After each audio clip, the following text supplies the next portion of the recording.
Anatrany rava topoko lay sy topoko vavy fahaltafadarana aminao amin'izao aliny sabotsy farika amin'ny telopolo ny volana May izao manasa anao avy hatrany hanaraka ny vaovao antsika avy hatrany moa dia tompo maso anatin'ny fanatanjahantena no ndeha hojerentsika ary tapitra sahady ary ny lalao ho an'ny ekipany Barea Madagasikara izay niatrika ny lalao mivery ny savaranandro fifanitsanana andehanana ny amin'ny CAN 2015 resy ny CRAN ougandais tamin'ny isa iray no ohatra tokoa mantsy ny ekipirenena malagasy tolakandro tany Kampala baolina matin'ny Geoffrey Massa raha vao nanomboka 12 minitra monja ny lalao mbola tsy amin'ny taona ho avy indray zany aloha isika no ahita ny ekipirenena tsika malagasy iatrika an'izay lalao CAN izay ivadika avy hatrany isika anatin'ny lafim-baovao ara-politika ary entina eo anivon'ny anteny miram-pirenena amin'ny herinandro ambony iny ny volavolan-dalàna mahakasika ny fifidianana kominaly manoloana izany ary dia efa miomana fatratra ny antoko tiako Madagasikara eo amin'ny fandraisana ity antoko ity anjara amin'izany fifidianana be ny tanàna izany. Voaka fotony ny fiomanana sady amin'ny fifidianana solombavam-bahoaka ny paikady apetraky ny antoko politika tiako Madagasikara.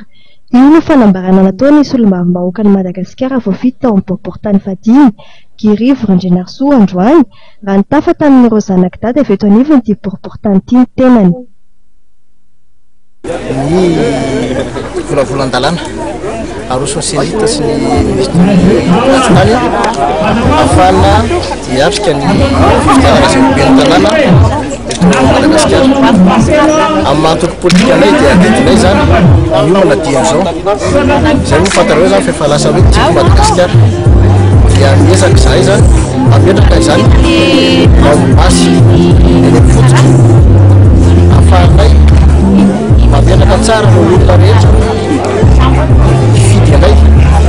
Fampirisiana Rozanak dada hiditra anaty antoko ahafahana maka fitondrana ara-demokratika no namafisiny ity solombavam-bahoaka ity teto izy izay nampafantatra fa hiroso tsoela amin'ny Congrès national ny antoko tiako Madagasikara hamaritra izay ho kandidato androny izy ireo amin'ny fifidianana kominaly. Namafisiny teto ihany koa fa tsy mivaona ny foto-kevitra ny joroany ny antoko tiako Madagasikara dia niezaka ny fampodiana ny filoha teo aloha Marc Ravalomanana. Nisy moa ny faneho-kevitra netiny mahakasika ny feona teo amin'ny filohan'ny Repoblika Ratsionarmapianina sy ny filoha teo aloha ny asabotsy teo. Tsy fantatro ino tena resaka anamity tao fa za efa nilaza kosa talohan'ny aingan'ny filoha Ratsionarmapianina fa niona taminy any alakamisy dia napetraka hoe dindinika fomba endrika hampodiana azy taoriana azy fialan'izay nefany tsy nahazo vaovao ny tenako hoe ahoana amin'ny fanatanterana izany fa fahalalako azy dia samy mandinika izy mirahalahy ahoana no atao amin'ny fomba ahoana no atongavany eto ary amin'ny fotoana toinina no anaovana azy. Nitondrana fanamafisana teto ihany koa fa mijoro ary manana maizy azy ny antoko tiako Madagasikara izay tarihiny razoary mihazy asolofina antenainy. Ity antoko ity izay mikendry ny maro anisa na neny anivony anteny mirandoolona na mandritra fifidianana kominaly eny fa treny anivony fifidianana filoha-pokotany aza.